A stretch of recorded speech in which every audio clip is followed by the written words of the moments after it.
하나님께서 쓰시는 교회, 하나님께서 주관하시는 교회, 하나님께서 함께 하시는 교회, 이 교회의 가장 첫 번째 특징이 바로 신령과 진정으로 드려지는 예배입니다. 그 예배 가운데 하나님께서 임재하시고 그 예배 가운데 하나님의 영광이 함께 하시는 것, 그것이 바로 하나님께서 쓰시는 교회, 함께 계시는 교회, 이끄시는 교회의 특징이라는 것입니다. 우리 원더크릭 하나교회는 어떤가요? 제가 몇 주 전에 CD나 인터넷으로 설교를 들으시는 분들은 다 이곳에 오셔서 예배를 함께 드리십시오, 이렇게 도전해 드린 적이 있습니다. 분명히 하나님께서 함께 하시는 교회에는 하나님의 놀라운 영광의 임재가 함께하기 마련입니다. 그런데 이 시간에 우리가 우리 자신의 모습을 살펴보기 원합니다. 진정으로 하나님의 영광의 임재가 있으려면 우리 한 사람 한 사람이 참 예배자가 되어야 합니다. 우리가 얼마나 참 예배자의 모습으로 이 예배를 사모하고 있는지 우리 자신을 돌아보길 원합니다. 진정한 제자는, 참 제자는 참 예배자입니다. 그래서 이 시간에 우리가 어떻게 진정한 예배를 드리며 어떻게 진정한 예배자의 모습으로 하나님 앞에 설 수 있는지를 이 시간에 본문 말씀을 통해서 저와 여러분이 함께 살펴보도록 하도록 하겠습니다. 계속해서 참제자 시리즈, 오늘 벌써 13번째 시간입니다. 시리즈가 15개이니까 이제 얼마 안 남았습니다. 13번째, 오늘은 예배에 대해서 다 같이 살펴보도록 하겠습니다. 이 본문 말씀은 예수님께서 이제 잡히시기 얼마 전이에요. 얼마 전에 예수님의 죽으심을 준비하기 위해서 향유 여인이 예수님께 옥합을 깨뜨려서 예수님 머리에 향유를 붓는 그 사건을 기록한 것입니다. 이것을 볼 때 향유 여인이 성경에 몇 명일까요? 사실은요, 향유 여인의 사건이 마태복음, 마가복음, 누가복음, 요한복음에 다 기록되어 있습니다. 그런데 성경학자들이 얘기하기를 향유 여인은 2명이었을 것이다, 이렇게 얘기합니다. 저희가 몇 주 전에 살펴본 누가복음 7장에 향유 여인이 있었습니다. 죄인 향유 여인, 그 사건은 따로 있고요. 마태복음, 마가복음, 요한복음에 나오는 예수님 돌아가시기 바로 직전에 향유에 있는 또 다른 여인이라는 것입니다. 그래서 우리가 생각을 하고 우리는 그 두 번째 향유 여인에 대해서 살펴보는 것입니다. 먼저 장소를 살펴볼게요. 본문 말씀 3절 말씀에 보면 예수께서 베다니 나병 환자 시몬의 집에서 그랬습니다. 나병 환자란 말은 문둥병자라는 말인데, 문둥병자 집에서 사람들이 모일 수는 없었어요. 왜 나병 환자로 표현했냐면 문둥병이 분명히 고침을 받았을 것입니다. 누가 고쳐주셨을까요? 아마도 예수님께서 고쳐주신 그런 사람의 집이었을 것입니다. 그런데 평행구절인 요한복음에 보면은 나사로의 집인 것 같은 느낌이 듭니다. 그런데 요한복음 나중에 잘 살펴보시면은 12장을 잘 살펴보시면은 나사로의 집에 예수님께서 방문하신 건 사실이지만 예수님을 위한 잔치가 벌어졌는데 그 잔치의 장소가 어딘지는 확실하게 나와 있지 않는 것, 우리가 생각을 해야 될 것입니다. 또한 시기에 대해서도 그렇습니다. 요한복음 12장에 보면은 이 사건이 유월절 전에 엿새 전에 일어났다라는 뉘앙스를 풍기고, 이 마가복음 본문 말씀을 보면은 또 마태복음을 보면은 이틀 전에 일어났다는 뉘앙스를 풍기게 됩니다. 나중에 한번 찾아보세요. 그런데 잘 살펴보면은 직접적으로 이 사건이 언제 일어나는지가 살피는 것이 아니라 그 전 말씀이 이틀 전이라 이렇게 말씀하셨고, 또 요한복음에서도 그 전 말씀이 엿새 전에 이렇게 말씀하신 거기 때문에 이 사건은 따로 그냥 사건으로 봐야 될 것입니다. 이 사건을 어디에 이 성경의 기자들이, 저자들이 넣는지는 별로 중요하지 않습니다. 중요한 것은 때는 언제냐면 예수님께서 잡히시기 얼마 전이다, 이렇게만 생각하시면 되겠습니다. 그런데에 한 여자라고 그랬습니다. 여자요. 이 여자가 어떤 여자인지를 마태복음과 마가복음에는 밝히지 않았습니다. 그런데 요한복음에는 이 여자가 어떤 여자인지 밝혔는데요, 그 여자의 이름은 바로 마리아였습니다.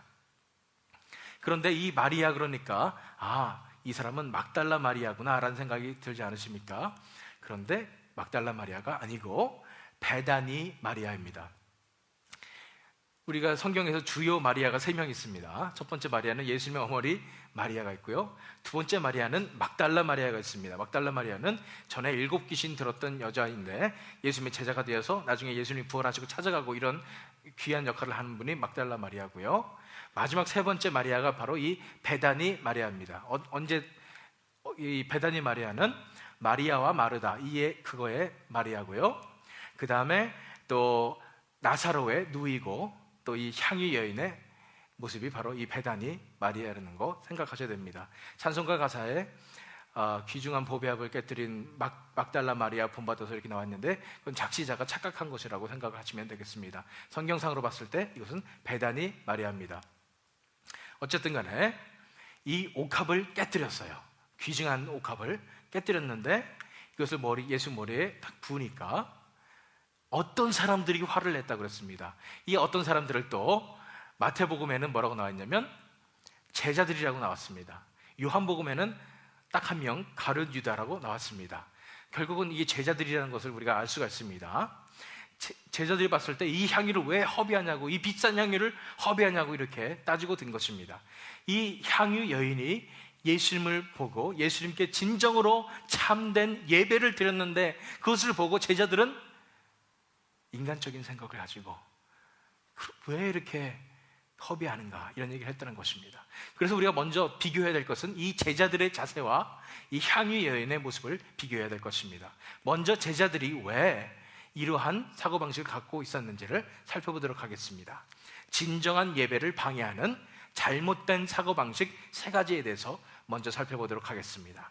이 제자들의 경우를 통해서 진정한 예배를 방해하는 잘못된 사고방식 3가지. 그 첫 번째는 인간적인 사고방식입니다. 인간적인 사고방식이에요. 보면은 4절 말씀, 본문 말씀 4절 말씀을 보면 어떤 사람들이, 제자들 말하는 거죠, 화를 내요.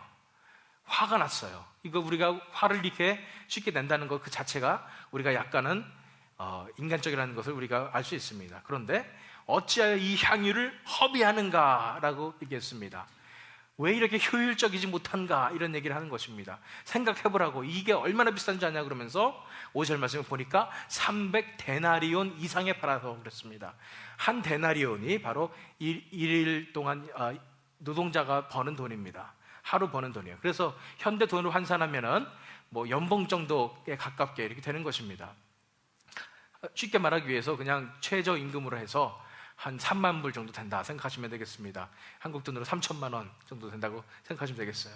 이 정도에 되는 이 귀한 향유를 팔아가지고 가난한 사람한테 나누면 되는데 이거를 이렇게 효율적으로 처리하지 못했느냐 이러면서 따지고 든 것입니다.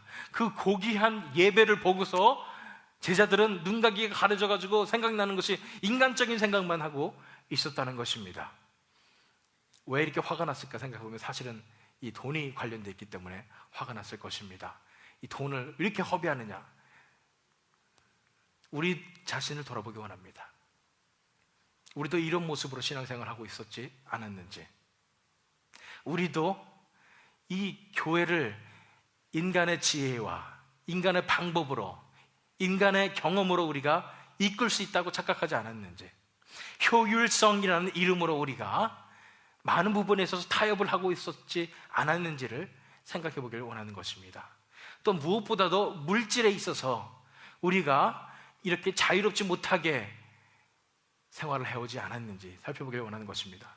제가 지난 주간에 세미나를 갔다 왔는데요, 그 세미나에서 배운 것들이 여러 가지 있었지만 그 중에서 좀 제가 공감하는 게 있었습니다. 뭐냐면은 교회가 정체가 될 때의 증상에 대해서 나타나는데, 그 정체가 되는 그런 증상 중에 하나가 바로 교회가 예산에 따라서 움직이게 된다. 교회 재정을, 예산을 세워놓고 그거에 따라서 안전하게 운행하게 된다. 이것이 정체되는 교회의 특징이다, 이런 얘기를 하는 것입니다.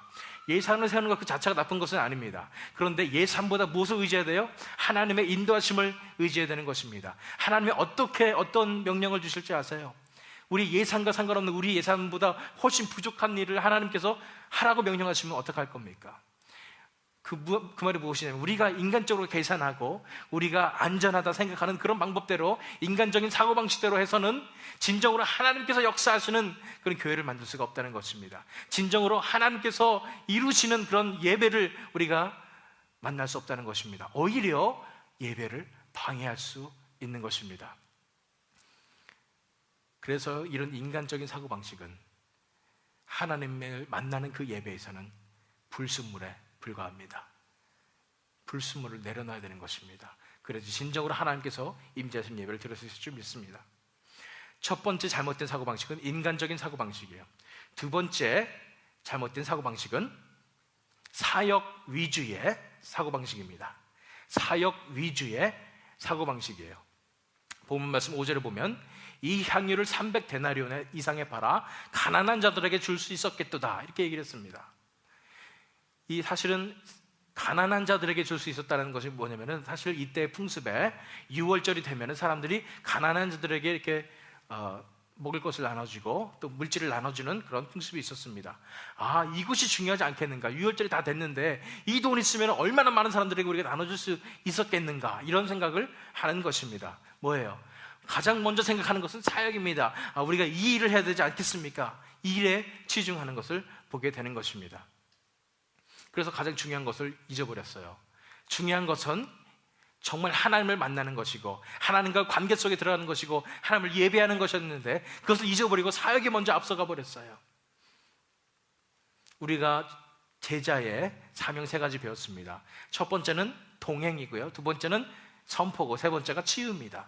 먼저 우리가 하나님과 동행하게 될 때, 예수님과 동행하게 될 때 예수님의 능력을 받아서 우리가 그 능력으로 말씀을 선포하고 복음을 선포할 수 있는 것이고요, 그 복음 선포에 말미암아 이 세상이 치유되는 것이고 가난한 자들도 도와줄 수 있고 우리가 사역을 할 수 있는 것이 됩니다. 이 순서가 딱 맞아떨어져야 됩니다. 그런데 그러지 못하고 우리가 사역에 매달려 있다면 우리는 그것 때문에 진정한 예배를 드릴 수 없는 그런 상황도 오게 마련인 것입니다. 우리 자신의 모습을 보기 바랍니다. 우리 예전에 또 교회 모습도 생각해 보십시오. 주일날 아침에 교회를 가면은 저녁까지 열심히 일합니다. 바쁘게 일하는데 그 과정 속에 내가 정말로 진정한 예배를 들었었는가, 아니면 일하러 갔는가? 교회에 사역하는 것 중요합니다. 그렇지만은 그 사역 때문에 내가 그 교회에서 성취감 느끼기 위해서 열심히 일해서 사람들한테 칭찬받고 하나님 앞에 칭찬받기 위해서 내가 열심히 일하겠다, 이런 마음을 가지고 우리가 교회 사역을 열심히 하지 않았는지 생각해 보기를 원하는 것입니다. 저는 우리 월더크릭 하나교회가 결코 이렇게 사역 위주로 나가지 않았으면 좋겠습니다. 프로그램 위주로 가지 않았으면 좋겠습니다. 우리 월더크릭 하나교회는 진정한 예배를 드리고 하나님 만나는 그런 교회 됐으면 좋겠습니다. 그런데 우리가 하나님을 만나게 되면 당연히 하나님께서 우리 삶을 통해서 역사하시기 때문에 당연히 하나님의 사역을 우리가 하게 되는 것입니다. 우리가 나서서 이것도 해야지 저것도 해야지가 아니라 우리가 하나님 안에서 즐거움과 기쁨을 누리고 있을 때 저절로 하나님께서 역사하셔서 하나님의 사역이 이루어질 줄 믿습니다. 그런데 우리가 먼저 사역 위주로 예배는 저리 가라 하고 우리가 열심히 일하자는 거, 잘못됐다는 거 명심하시기 바랍니다. 잘못된 사고방식 3가지 중에 마지막 3번째는 자기중심적 사고방식입니다. 자기중심적 사고방식이에요. 본문 말씀 7절 말씀을 보세요. 가난한 자를 나눠줘야 되지 않습니까? 이렇게 얘기했더니 예수님이 그거에 대해서 반발하시는 거예요. 가난한 자들은 항상 너희와 함께 있으니. 예수님이 그렇다고 가난한 자들을 돕는 걸 싫어하십니까? 아니에요. 우리가 그 사역의 열매가 나타나야 돼요. 가난한 자를 돕고 우리가 세상을 치유하는 그 사역 해야 됩니다. 그런데 예수님께서 말씀하시는 건 지금은 그때가 아니라고요. 무슨 때예요? 마지막에 보면은 나는 너희와 항상 함께 있지 아니하리라. 이제 얼마 안 있으면 나는 이제 세상을 떠나게 된다고요. 예수님께서 그렇게 말씀하시는 거예요. 너희가 추구해야 될 것은 바로 나라고. 예수님의 마음이 어떻겠습니까? 미리 다 얘기했었어요. 사실은 십자가에서 돌아가리라 그런 말씀하셨잖아요. 돌아가시리라는 말씀하셨잖아요. 예수님이 너희가 나를 사랑해 줄래, 너희가 나와 함께 있을래 하는 그런 마음으로 있었을 때에 제자들은 자기 자신만 볼 수밖에 없어요. 자기 자신만 생각하고 자기 자신의 미래만 생각하고 자기 문제에 빠져 있기 때문에 예수님이 정말로 무엇을 원하시는지를 바라볼 수가 없는 것입니다. 우리 자신의 모습도 바라보기 원합니다. 우리가 교회 예배하러 나왔는데 그 예배가 바로 우리 자신을 위해서 예배하는 게 아닌지 돌아보길 원합니다. 은혜 받기 위해서 예배하고 있지 않는지 돌아보기 원합니다. 은혜 받는 것, 그것은 결과일 뿐입니다. 우리가 하나님 만나면 당연히 은혜 받습니다. 그런데 은혜 받기 위해서 우리가 예배 드린다, 그것은 이기적인 것입니다. 내 자신을 위한 것입니다. 자기 중심적인 사고방식이라는 것입니다. 예배 나와서 우리의 문제들이 해결되기 위해서 나왔습니다. 그것도 자기 중심적이에요. 물론 문제들 해결됩니다. 하나님께서 만나주시면 그 문제가 해결됩니다. 그런데 내 문제에 빠져서 예배 드린 내내 내 문제 생각하면서 예배 드린다면 진정한 예배를 드리는 예배자의 사고방식이 아니라는 것, 그것은 바로 자기 중심적인 사고방식이라는 걸 우리가 먼저 아셔야 될 것입니다. 예배는 왜 나와요? 하나님 만나고 싶어서 나오는 거지 그 다른 거 다 안 됩니다. 은혜 받기 위해서, 내 문제 해결 받기 위해서 자기 문제에 빠져 있는 거, 이런 거 안 된다는 것입니다. 진정한 예배를 방해하는 잘못된 사고방식 세 가지: 인간적인 사고방식, 사역 위주의 사고방식, 자기 중심적 사고방식, 이런 것으로 내가 하나님 앞에 불순하게 나오고 있지 않는지 우리 자신을 살펴보기 원하는 것입니다. 이런 예배에 대한 잘못된 사고방식 세 가지의 공통점이 있습니다. 그것은 바로 인간이 예배의 주인공이 된다는 것입니다. 그 주인공이 내 자신이 되든지, 아니면 저 불신자들을 위해서 우리가 예배 드려야 된다 이랬을 때 불신자들이 되든지, 아니면 가난한 자를 돕기 위해서 우리가 예배 드려야 된다 했을 때 가난한 자가 되든지 간에 인간이 예배의 주인공이 되는 것, 그것은 하나님께서 원하시는 예배가 아닌 것입니다. 누가 예배의 주인공입니까? 하나님이십니다. 하나님만이 예배의 주인공이 되어야 되는 것이 진정한 예배라는 것, 이 시간 우리가 명심해야 될 것입니다. 명심할 점이 있습니다. 만약 우리가 인간 중심의 예배를 드릴 때에 예수님의 가슴에 못을 받게 됩니다. 인간 중심의 예배를 드릴 때 예수님의 가슴에 못을 받게 되는 겁니다. 본문 말씀 보세요. 7절 말씀, 예수님의 심정을 느껴보세요. 가난한 자들은 항상 너희와 함께 있으니 아무 때라도 원하는 대로 도울 수 있거니와 나는 너희와 항상 함께 있지 아니하리라. 뭐라고 말씀하세요? 예수님께서 이제 내가 그 길을 가야 한다고, 그 외로운 길을 가야 하는데 너희가 나를 위해서 기도해 줄 수 있겠느냐, 이런 심정으로 예수님께서 함께 하기를 원하시는 마음으로 있는데, 제자들의 모습은 진정한 예배를 드린 그 향유 여인을 배척하고 뭐라 그러고 자기들 생각만 하고 있고, 사역에만, 가난한 자를 도와줘야 되는데 이 생각만 하고 있었다는 것입니다. 얼마나 예수님께서 가슴이 아프셨을까요? 왜냐하면 예수님이 먼저 얘기하셨거든요. 마태복음의 이 똑같은 평행 구절에, 그 구절을 보면 예수님이 분명히 말씀하신 것이 나옵니다. 마태복음 26장 2절에 너희가 아는 바와 같이 이틀이 지나면 유월절이라 인자가 십자가에 못 박히기 위하여 팔리리라 하시더라. 예수님께서 이렇게까지 말씀하셨어요. 이 바로 전에 있었던 일이에요. 십자가에 못 박히기 위하여 팔리리라까지 말씀하셨는데 제자들은 전혀 눈치를 못 채고 있었던 것입니다. 여러분들, 외로운 생일 경험해 본 적 있으십니까? 내 생일인데 아무도 몰라줘요. 심지어는 내 가족들도 몰라주고 친구들도 몰라주는 그런 상황. 저는 그런 적 없습니다. 제 가족들은 잘 하고 계시지만, 근데 만약에 여러분들이 그런 경험을 했다고 하면 어떤 마음이 들까요? 우리가 인간 중심의 예배를 드릴 때에 하나님도 이런 마음 드실 거예요. 와, 나의 사랑하는 자녀들이 놀라운 예배를 준비했구나 하고 딱 왔는데 하나님은 없어요. 다 자기들 생각만 하고 있습니다. 자기 문제에 다 빠져 있어요. 달라고만 하고 있어요. 얼마나 하나님께서 가슴이 아프실까요? 이 제자들을 보면서 우리가 우리 자신의 모습을 들어보기 원합니다. 예수님께서 십자가에 돌아가시기 바로 전날 밤, 마태복음 6장 38절에서 40절 말씀 읽겠습니다. 이에 말씀하시되 내 마음이 매우 고민하여 죽게 되었으니 너희는 여기 머물러 나와 함께 깨어있으라 하시고 조금 나아가서 얼굴을 땅에 대시고 엎드려 기도하여 이르시되 내 아버지여 할만하시거든 이 잔을 내게서 지나가게 하옵소서. 그러나 나의 원대로 마으시옵고 아버지의 원대로 하옵소서 하시고 제자들에게 오사 그 자는 것을 보시고 베드로에게 말씀하시되 너희가 나와 함께 1시간도 이렇게 깨어 있을 수 없더냐. 예수님께서 제자들에게 말씀하세요. 이제 곧 잡혀가시는데 내 마음이 매우 고민하여 죽게 되었으니 너희가 나를 위해서 함께 깨어서 기도해 줄래? 그래서 제자들 어떻게 했어요? 1시간도 깨어있지 못하고 잠들었습니다. 예수님의 마음이 어떻겠습니까? 로마 병정들이 예수님의 손과 발에 못을 박았습니다.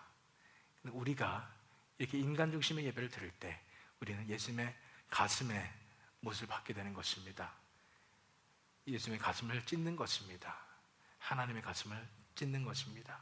그것을 우리가 명심해야 할 것입니다. 그렇다면 어떤 예배가 진정한 예배겠습니까?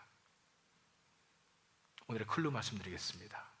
하나님을 사랑하는 동기로 예배드리십시오. 하나님을 사랑하는 동기로 예배드리십시오. 왜냐하면 진정한 예배는 하나님을 사모하는 마음으로 드리는 예배입니다. 진정한 예배는 하나님을 사모하는 마음으로 드리는 예배입니다. 본문 말씀 3절 말씀을 보면은 이 향유 여인이 매우 값진 향유 곧 순전한 나드 한 옥합을 가지고 왔습니다. 그게 300데나리온이라고 그랬는데 왜 이렇게 비쌌냐면 이 순전한 나드는 그 지방에서 자라는 것이 아니었습니다. 인도, 히말라야 이런 데서만 자라는 것이었기 때문에 구하기가 굉장히 어려웠습니다. 그래서 이 순전한 나드가 이렇게 비쌌던 것입니다. 그런데도 불구하고 이 순전한 나드 갖고 있었다는 것은 제 생각에는 이 여인의 전 재산이나 마찬가지였을 것입니다. 자기가 가진 것은 전부 가장 귀한 것이었습니다. 그것을 왜 예수님의 머리에 부을 수 있었을까요? 기억나시죠? 과부, 가난한 과부, 자기의 전 재산을 다 예수님 앞에 드린 과부. 이 향유 여인 동일합니다. 사랑하기 때문에 그렇습니다. 예수님을 사랑하기 때문에 그렇습니다. 8절 말씀에 그는 힘을 다하여 내 몸에 향유를 부어 내 장례를 미리 준비하였느니라. 너무나 사랑하는 마음으로 향유를 다 부어서 자신이 의도했는지 안 했는지 모르지만 예수님께 진정한 예배를 드릴 수 있었던 것입니다. 그래서 어떻게 된다고요? 우리가 하나님을 사랑하는 동기로 예배를 드려야 되는 것입니다. 진정한 예배는 하나님을 사모하는 마음으로 드리는 예배이기 때문입니다. 제가 아까 그 향유 여인의 정체가 바로 베다니 마리아였을 거라고 말씀드렸습니다. 그 향유 여인의 사건 때 마르다도 있었을까요? 마르다도 있었습니다. 요한복음에 보면 나옵니다. 요한복음 12장 2절 3절 말씀 제가 읽을게요. 거기서 예수를 위하여 잔치할 새 마르다는 일을 하고 나사로는 예수와 함께 앉은 자 중에 있더라. 마리아는 지극히 비싼 향유 곧 순전한 나드 한 근을 가져다가 예수의 발에 붓고 자기 머리털로 그의 발을 닦으니 향유 냄새가 집에 가득하더라. 마리아와 마르다를 우리가 비교하는 것을 많이 알고 있습니다. 마르다는 아직도 사역하고 있습니다. 아직도 일하고 있었어요. 그런데 마리아는 너무나 예수님을 사랑하기 때문에 그 말씀을 사모하기 때문에 예수님 앞에 가서 예수님께 진정한 예배를 드릴 수 있었습니다. 이왕 쳐다본 거, 우리 살펴본 것, 마리아와 마르다 나온 것 다 살펴볼까요? 누가복음 10장 38절에서 41절. 그들이 길 갈 때에 예수께서 한 마을에 들어가심에 마르다라 이름하는 한 여자가 자기 집으로 영접하더라. 그에게 마리아라는 동생이 있어 주의 발치에 앉아 그의 말씀을 듣더니 마리아는 준비하는 일이 많아 마음이 분주한지라 예수께 나아가 이르되 주여 내 동생이 나 혼자 일하게 두는 것을 생각하지 아니하시나이까. 그를 명하사 나를 도와주라 하소서. 주께서 대답하여 이르시되 마르다야 마르다야 내가 많은 일로 염려하고 근심하나 몇 가지만 하든지 혹은 한 가지만이라도 족하니라. 마리아는 이 좋은 편을 택하였으니 빼앗기지 아니하리라 하시니라. 뭔가 마르다는 열심히 하려고 합니다. 근데 그거 보고 예수님께서 잘했다 말씀하지 않으세요. 뭐 보고 잘했다고 하세요? 마리아 보고. 예수님을 사랑해서 예수님 말씀 듣기 위해서 나온 그 마리아 보고 잘했다고 말씀하시는 것입니다. 하나님을 사랑하는 동기로 우리는 예배를 드려야 되는 것입니다. 뭔가 열심히 우리가 하려고 하는 것이 아니라 하나님을 사랑하기 때문에 그 하나님 앞에, 말씀 앞에 나오는 것, 그것이 진정한 예배인 것을 믿으시기 바랍니다. 오늘의 질문 보겠습니다. 그러면 어떻게 진정한 이런 하나님을 사랑하는 예배를 드릴 수 있을까요? 어떻게 진정한 예배를 드릴 수 있을까요? 그것에 대한 해답을 진정한 예배를 위한 3가지 단계라는 것으로 함께 살펴보겠습니다. 진정한 예배를 위한 3가지 단계. 그 첫 번째는 자신의 몸을 제물로 십자가 제단 위에 내려놓으십시오 라는 것입니다. 자신의 몸을 제물로 십자가 제단 위에 내려놓으십시오 라는 것입니다. 본문 말씀 3절 말씀을 보면은 이 마리아가, 향유 여인이 순전한 나드 한 옥합을 가지고 와서 그 옥합을 깨뜨려 예수의 머리에 부었다고 그랬습니다. 이 옥합을 깨뜨렸다는 거예요. 왜 깨뜨려야 되냐면, 옥합이 어떻게 생겼냐면요, 이렇게 동그랗지만 그 목이 길쭉한 그런 병입니다. 그런데 거기에다가 귀중한 향유를 넣고 봉인을 합니다. 입구를 봉인을 해요. 그렇기 때문에 이거 쓰려면은 이 목을 딱 쳐가지고 깨뜨려가지고 쓸 수밖에 없는 것입니다. 이 향유를 깨뜨렸다는 말은 뭐냐면은 이것을 다 써버리겠다고 다시는 쓸 수 없거든요. 냄새가 다 날아가잖아요. 그러니까 이것을 다 드렸다는 것입니다. 이 향유 옥합을 깨뜨린 그 여인의 모습을 보면서 이 사람이 무엇을 깨뜨렸을까요? 자신의 전부를 깨뜨린 것입니다. 자기 자신을 깨뜨린 것입니다. 자기가 가지고 있는 가장 귀중한 것을 깨뜨렸던 것입니다.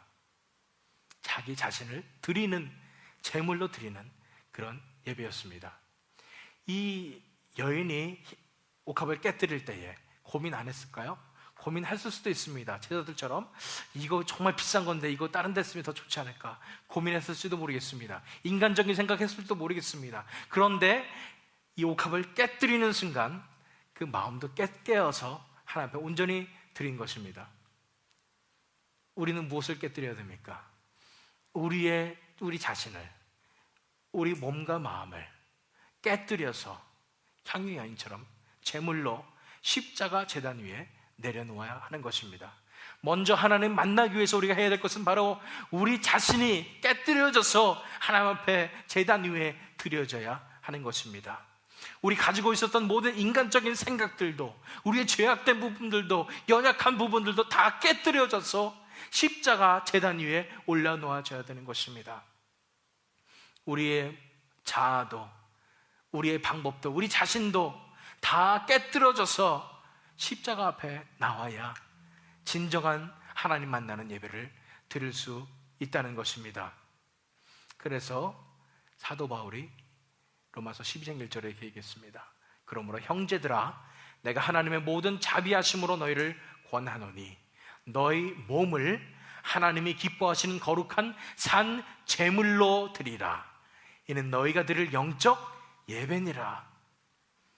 산 제물로 우리 몸을 드리라는 것입니다. 그냥 우리 물질 조금 드리고 저것 조금 드리고 이런 것이 아니라 어떻게 해요? 우리 몸을 그대로, 우리 자신을 예물로, 제물로 드리라는 것입니다. 우리 자신이 드려지는 예배가 진정한 영적 예배라는 것입니다. 우리 자신이 전부 드려지지 아니하면, 옥합이 깨뜨려지듯이 내 자신이 온전히 깨뜨려지지 아니하면 하나님께 드리는 진정한 예배를 우리가 드릴 수 없게 되는 것입니다. 그래서 어떻게 된다고요? 자신의 몸을 제물로서 우리 자신을, 우리 전부를, 일부가 아니라 전부를 십자가 앞에 그 제단 위에 내려놓는 것, 그것이 우리가 가장 첫 번째 해야 될 것입니다. 진정한 예배를 위한 3가지 단계 중에 2번째 단계는 바로 사모함으로 하나님의 말씀 앞으로 나아가라는 것입니다. 사모함으로 하나님의 말씀 앞으로 나아가십시오 라는 것입니다. 본문 말씀에 3절에 다시 읽으면 한 여자가 그랬습니다. 왜 여자라고 표현을 했냐면, 여자니까 여자라고 표현했지만 사실 이것은 unusual한 케이스입니다. 왜냐하면 예수님이 있고 다 남자들만 있었다는 것입니다. 요한복음에 보면 또 예수님을 위한 잔치라고 그랬는데 많은 사람들이 다 있었어요. 그런데 여자가 그 가운데 있는 것은 흔치가 않았습니다. 쉽지가 않았어요. 종이면 모를까, 여종이면 모를까. 예수님과 함께 있기 위해서 제가 볼 때는 이 여자가 종의 모습을 취하고 예수님께 다가갔다고 생각합니다. 왜요? 이건 종들이 하는 일이었어요. 옥합을 깨뜨려서 가장 중요한 손님의 머리에 기름을 붓고 또 발을 씻겨주고 하는 것이 종이 하는 일이었습니다. 예수님과 함께하기 위해서, 예수님을 너무나 사모하기 때문에, 그 말씀을 듣기 위하여 말씀을 사모하기 때문에 스스로 종의 모습을 갖추고 가서 종의 역할을 감당했다는 것입니다. 그래서 이 여자가 예수님의 발 앞에 엎드러져서 그 옥합을 깨뜨려서 예수님의 머리에 붓고 또 발도 씻었습니다. 진정으로 사모하는 자세죠. 이 여자가 마리아라고 말씀드렸습니다. 아까 읽은 말씀이에요. 누가복음 10장 38절에 39절. 그들이 길 갈 때 예수께서 한 마을에 들어가시매 마르다라 이름하는 한 여자가 자기 집으로 영접하더라. 그에게 마리아라 하는 동생이 있어 어디에요? 주의 발치에 앉아 그의 말씀을 듣더니, 마리아가 했던 것은 그 말씀을 사모했던 것입니다. 예수님 입에서 전해지는 놀라운 그 말씀을 너무나 사모했기 때문에 예수님 앞에 나아갈 수 있었고 향유컵을 깨뜨려서 예배드릴 수 있었습니다. 말씀을 들었기 때문에 분명히 마리아가 알고 있었습니다. 아, 지금이야말로 내가 이 예배를 드려야 되는 때구나. 왜 그런지는 정확하게 내가 모르겠지만 예수님께서 십자가에서 못 박히라고 계속 말씀하시는데 그 말씀을 알아듣는 사람들은 제자들이 아니라 이 마리아였다는 것. 왜냐하면 사모함으로 하나님의 말씀 앞으로 나아갔기 때문입니다. 요한복음 1장 14절 말씀. 말씀이 육신이 되어 우리 가운데 거하시매 우리가 그의 영광을 보니 아버지의 독생자의 영광이요 은혜와 진리가 충만하더라. 왜 말씀으로 나아갔냐면 말씀 그 자체가, 말씀이 육신이 된 것이 예수님이라고요. 말씀이 하나님이시라는 것이 요한복음 1장에 나와 있습니다. 그 말씀, 그 문자적인 그런 성경의 그런 문자가 아니라 그 속에 들어있는 하나님의 임재가 바로 그 말씀 속에 있다는 것입니다. 그렇기 때문에 우리가 해야 되는 일은 뭐예요? 말씀으로 나아가야 되는 것입니다. 그 말씀 속에 있는 하나님의 영광 속으로 우리가 들어가야 하는 것입니다. 공예배에서 가장 중요한 것은 바로 설교 말씀 시간입니다. 왜냐하면 설교 말씀을 통해서 하나님께서, 그 말씀 속에 계신 하나님께서 우리 한 사람 한 사람을 만나기 때문입니다. 그래서 설교를 준비하는 사람들은, 저 같은 설교자들은 이거를 정말로 심각하게 생각해야 됩니다. 그 설교 말씀 속에 진정한 하나님의 진리가 선포되지 아니하면, 또 하나님의 능력이 선포되지 않으면, 성령님께서 그 말씀 속에서 역사하지 아니하면 예배가 제대로 들어지는 것이 아니기 때문입니다. 그래서 저는 항상 그 두려운 마음으로 준비하고 있는데 저를 위해서 정말 계속해서 기도해 주시면 감사하겠습니다. 어쨌든 우리가 예배를 드려도 그 말씀 안에서 나를 만나주시는 그 하나님, 그 하나님의 인격 속으로 우리가 들어가야 되는 것입니다. 하나님의 말씀 앞으로 우리가 나아가야 되는 것입니다. 뿐 아니라 우리의 개인의 생활 속에서도, 매일매일 드려지는 그런 경건의 삶 속에서도 우리가 뭘로 하나님 만나나요? 말씀으로 만나야 되는 것입니다. 그 말씀 자체에 하나님의 놀라운 능력이 들어있습니다. 하나님의 영광이, 하나님의 임재가 들어가 있는 것입니다. 그래서 우리가 사모하는 마음으로 그냥 억지로 하는 것이 아니라 해야 돼서 하는 것이 아니라 사모하는 마음으로 하나님의 그 말씀 앞으로 우리가 나아가야 되는 것입니다. 그것이 바로 진정한 예배를 위한 세 가지 단계 중에 두 번째, 사모함으로 하나님의 말씀 앞으로 나아가십시오라는 것입니다.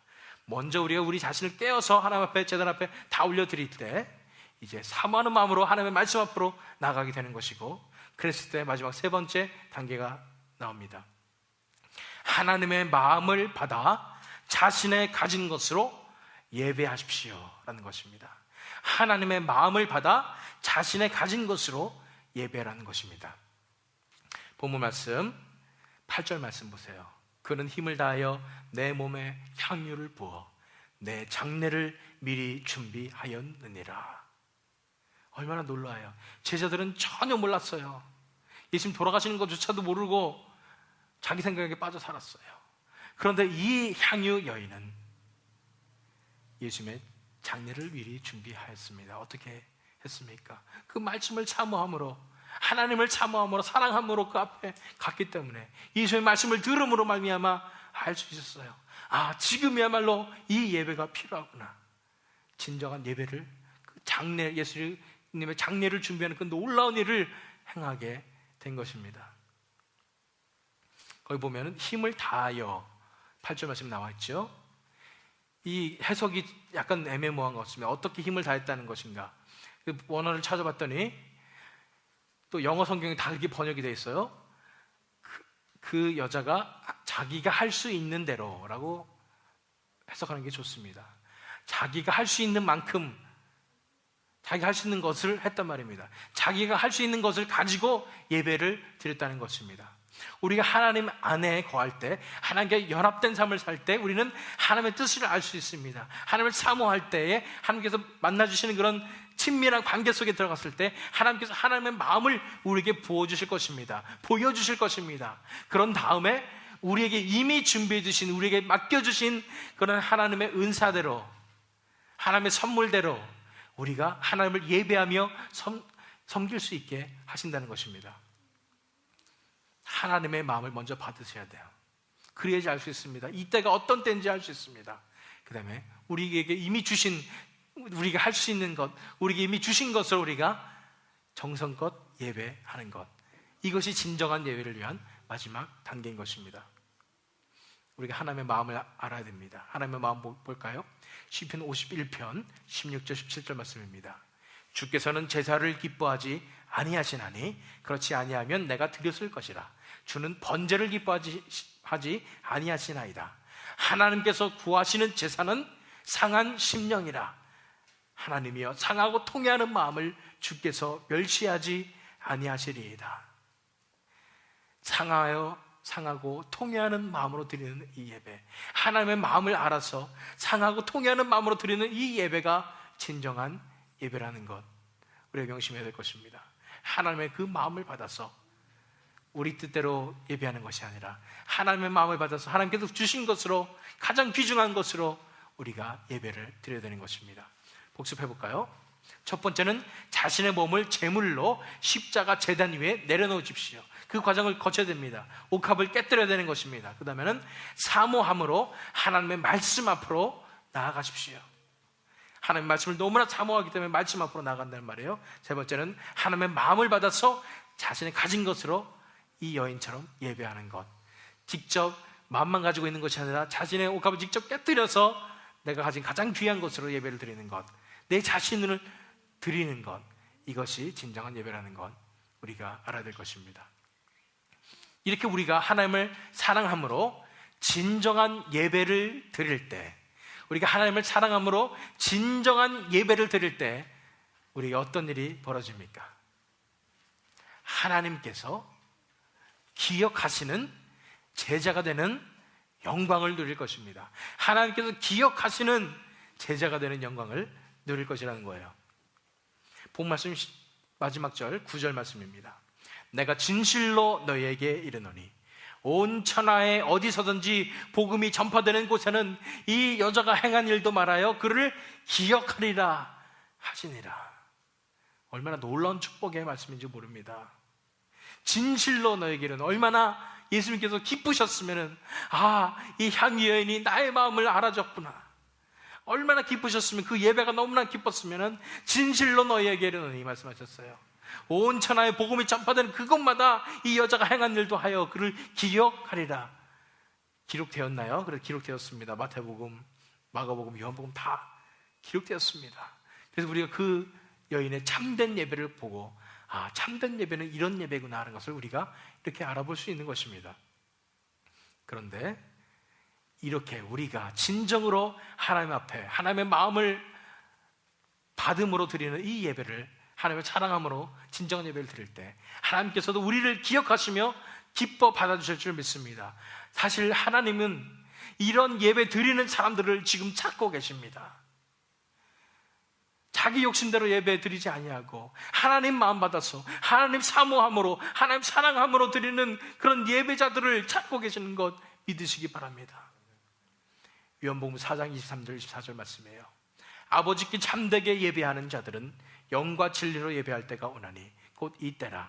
아버지께서는 자기에게 이렇게 예배하는 자들을 찾으시느니라. 하나님은 영이시니 예배하는 자가 영과 진리로 예배할지니라. 하나님은 참된 예배자들을 찾고 계십니다.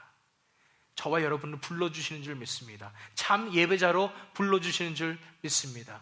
하나님의 마음을 알아서 하나님의 방법대로 하나님이 원하시는 대로 예배드리는 그 진정한 예배를 드리는 길을 원하시는 것입니다. 우리 원더크릭 하나교회 드리는 예배 가운데 하나님이 함께 계셔 주신 줄 믿습니다. 왜냐하면 우리가 하나님만을 바라보고 하나님만을 사랑함으로 하나님만을 사모함으로 예배를 드리고 있기 때문입니다. 마찬가지로 우리 한 사람 한 사람의 예배 가운데, 삶 가운데 정말 하나님만을 사랑함으로 하나님과 친밀한 교제 속으로 그 예배 속으로 들어갈 때에 하나님께서 찾으시는 그런 예배자의 모습으로, 그래서 하나님께서 기뻐하셔서 너무나 기쁘셔서 기억하시는 진정한 제자가 될 줄 믿습니다. 그러므로 진정한 예배는 하나님을 사모하는 마음으로 드리는 예배인 것을 알고 하나님을 사랑하는 그 동기로, 다른 동기가 아니라 하나님만을 사랑하는 동기로 예배드리며 자신의 몸을 깨뜨려서 제물로 십자가 제단 위에 내려놓으며 사모함으로 하나님의 말씀 앞으로 나아가며 하나님의 마음을 받아서 하나님의 마음이 내 마음이 되어서 자신의 가진 것으로 직접 드려서 가장 귀중한 것으로 드려 예배하는, 그래서 하나님을 진정한 예배자로서 섬기는 진정으로 예배를 드리게 될 때 하나님께서 우리를 기억해 주시며 우리를 통해서 기뻐하시며 영광을 받으시며 우리가 하나님께서 기억하시는 제자가 되는 그 영광을 누리는 저와 여러분이 되시기를, 그리고 이 원더크릭 하나교회가 되기를 예수 그리스도의 이름으로 축원합니다.